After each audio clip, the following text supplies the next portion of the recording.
এবার যুক্তরাষ্ট্রের ভুল পদক্ষেপের জবাব দিল চীন। মার্কিন কর্মকর্তাদের উপর আরোপ করল নিষেধাজ্ঞা। যে চীনকে এতদিন নিষেধাজ্ঞার খড়গে পিষ্ট করেছিল যুক্তরাষ্ট্র, তারাই এবার পাল্টা নিষেধাজ্ঞায় হচ্ছে নাস্তানাবুদ। কি করেছে বিশ্বের সবচেয়ে ক্ষমতাধর দেশ যুক্তরাষ্ট্র? কোন ভুলের মাসুলে মাথা পেতে নিতে হচ্ছে নিষেধাজ্ঞা?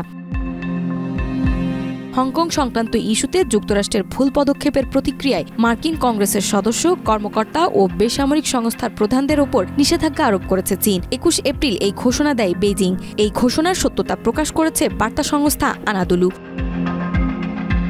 চীনের পররাষ্ট্র মন্ত্রণালয়ের মুখপাত্র গুয়ো জিয়াংকু এক সংবাদ সম্মেলনে বলেন, হংকংয়ের বিষয়ে মার্কিন হস্তক্ষেপ সম্পূর্ণ অগ্রহণযোগ্য। এই ধরনের যেকোনো ভুল পদক্ষেপের বিরুদ্ধে চীন কঠোর পাল্টা ব্যবস্থা গ্রহণ করবে।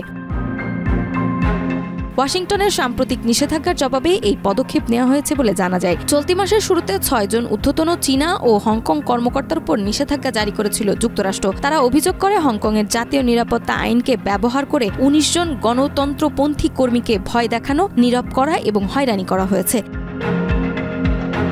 এই কর্মীদের মধ্যে একজন মার্কিন নাগরিক এবং আরও 4 জন মার্কিন স্থায়ী বাসিন্দাও রয়েছে বলে জানা যায়। বিশ্লেষকরা মনে করছেন, চীনের এই পদক্ষেপ বিশ্ব রাজনীতিতে যুক্তরাষ্ট্র ও চীনের মধ্যে চলমান উত্তেজনা ও বাণিজ্য যুদ্ধে নতুন মাত্রা যোগ করবে। নাজমা, মাই টিভি।